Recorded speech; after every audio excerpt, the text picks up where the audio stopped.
Hi there Pisces, thank you for joining me for your year 2016 forecast. Your idealism and your future orientated plans come very much under the astral microscope as the years turn. This is because of the role of the Sun in the sign of Capricorn. And just briefly, Mercury, the planet of communication, is going to be there too. But perhaps the key player is Pluto. And it's been the key player for us all. This tiny entity has been bound up for you for some years in this sector, which for you is about idealism. But Pluto is about power, and particularly in the sign of Capricorn. And it's about the orthodox use of power. But the other side of you, there is the planet Uranus in the sign of Aries. And Uranus and Pluto have been clashing ferociously in recent years. This has caused a lot of the global unrest between new ideas competing with old ways of doing things. Traditional religion competing with new versions. People wanting more freedom to move around, more freedom to have a viewpoint. But that hasn't always been agreeable to some of the brokers of power. And because you are very floating, gentle at times, very creative, imaginative, sometimes dreamy zodiac sign, the harshness of Pluto in the sector of idealism is not always something that's easy to swallow. But this time last year, at the start of 2015, Pluto was also bound very closely to the Sun. So that raised the stakes. The Sun was caught up in this squabble with Uranus too. And Uranus for you is about resources, it's about money. And you've always had this thing that you don't mind what you do if you get personal satisfaction from it. But you have to live in the real world. You have to pay your bills.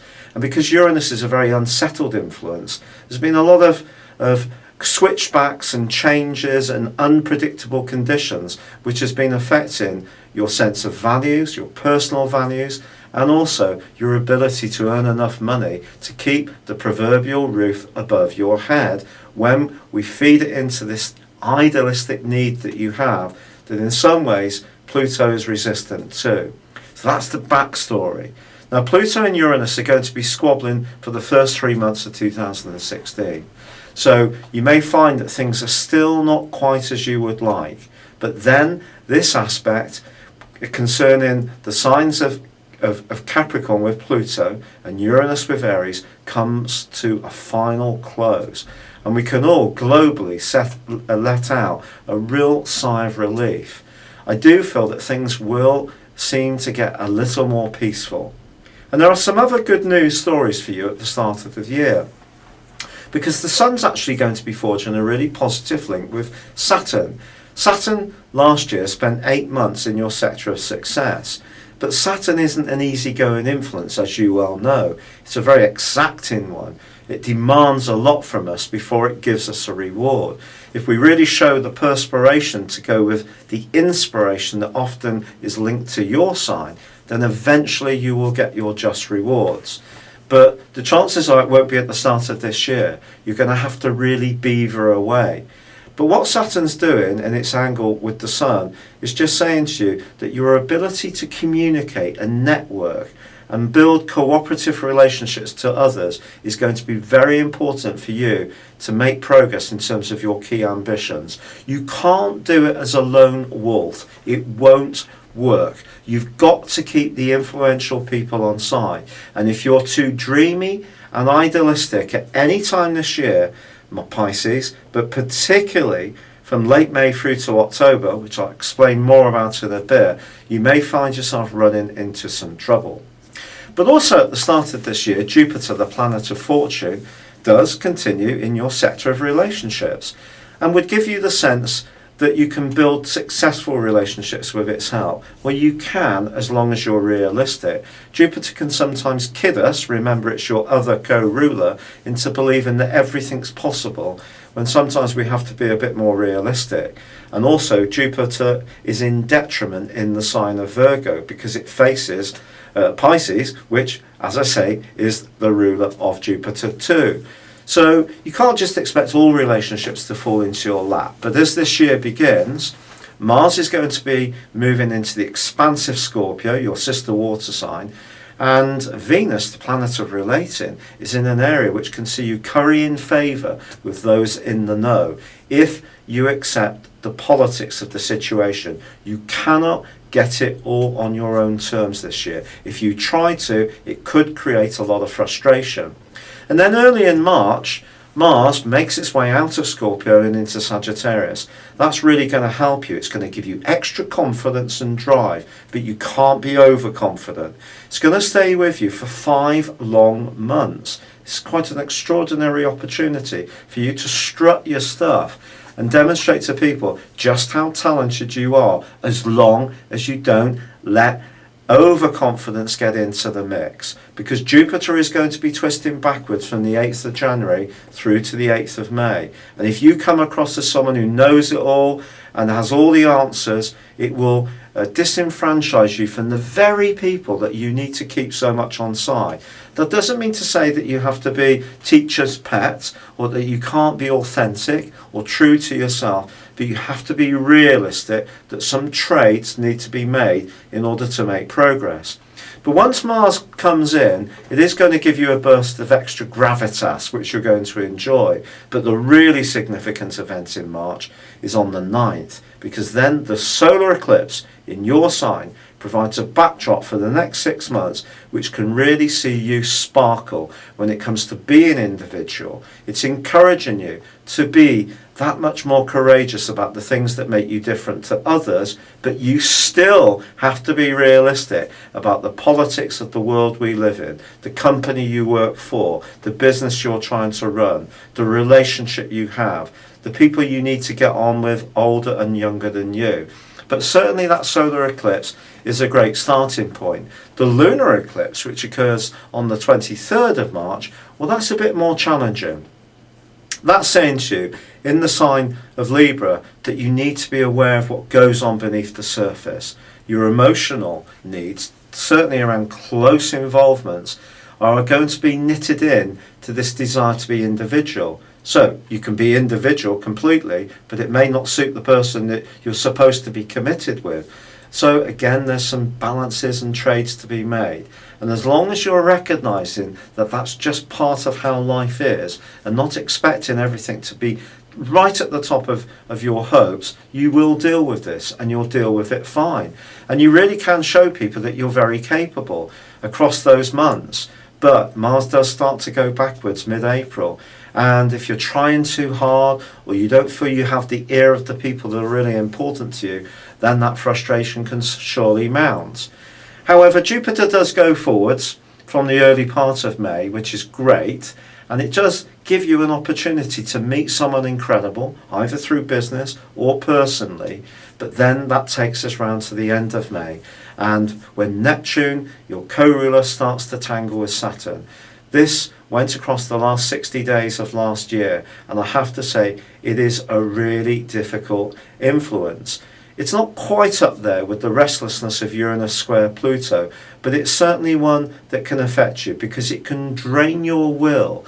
It can see you finding the brutality of life quite hard to swallow, especially if you are a particularly gentle Pisces. It doesn't necessarily find the cut and thrust of politics that easy to deal with.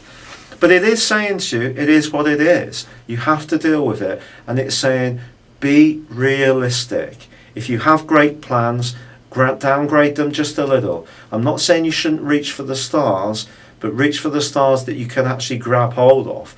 If you're going beyond that, you could just invest a whole load of energy in something that's way too dreamy and unrealistic and get slapped down by someone who you do need to impress along the way.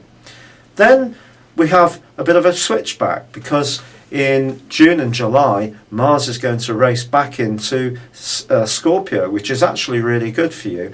And you may actually find yourself becoming a bit of a rebel, but you need to be a rebel with a cause. But if all this desire to find the right role in life is grinding you down, you may want to kick back, do something different, be more independent, escape, go on holiday. If you can do any of those three things through those broadly 8 or 9 weeks, then do it across June and July. It will be very good for you to have the release valve that escapism can create.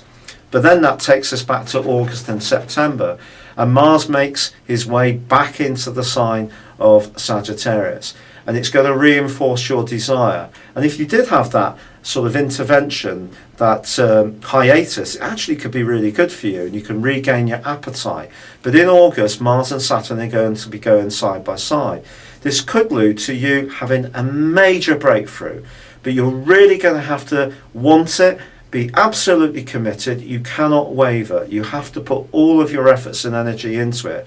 Or you could encounter someone who just will not be persuaded by what you have to say, and you may have to be philosophical and walk away and try to realign your ambitions in a new environment. It just depends on your unique situation. That brings us round to September. On the 1st of September, well, there is a wonderful solar eclipse in your opposite sign of Virgo. This can rejuvenate your relationships, and even that first week of September could see something really important happen around one involvement.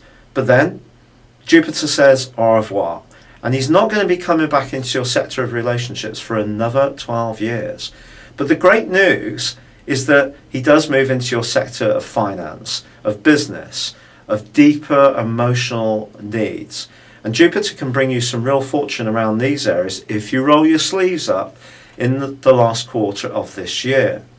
But also, there is a change at the end of September, because we're going to have a lunar eclipse which occurs in your sign.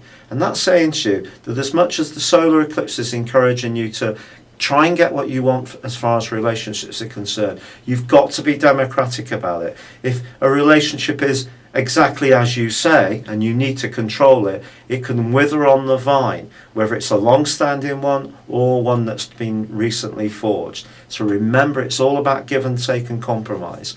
But that takes you round to October, and also Mars makes his way into the sign of Capricorn, which is actually very good for you because it's much more sociable, it's lighter, it can allow you to be an individual but still get on well with people. However, there is a big collision with Pluto which occurs mid-month, and maybe again some of your hopes and aspirations are going to be challenged, or you could have a major falling out with one friend, or perhaps you're going to clear the air. It just depends if there's a control issue around one relationship. If there isn't, it probably won't show itself too much. And you may find yourself being much more active in October and the early part of November, even getting quite a lot fitter too, which is really a good thing to do. But as the year is tipping round to its end point, well, Mars does move into your 12th solar house, makes his way through both Aquarius in November, both November and December. This is much trickier. It can rake up a lot of old emotional and psychological debris. And then just before the end of the year, Mars bursts into your sign and gives you a real desire to take a lead around the celebrations as the year approaches its end. But it is going to be going side by side with Neptune just at the end of 2016. Don't kid yourself about the value or the virtues of one particular situation. You need to stay logical. And the one thing that Saturn's going to bring you this year, along with the help of Mars and the help of Venus right at the start of the year, it's really going to encourage you to reach for those hopes. Be ambitious, but be ambitious around the things that are really meaningful for you at a heart level. Don't just go along with what society as a whole expects for you, because it probably won't work. You still need to keep your inspiration in the mix. Don't let the pressure of Saturn pulverize it, but if you're really clear on your goals, you could end this year on a massive high. It's been a real pleasure being with you. Thank you for joining me. Good luck, and goodbye for now.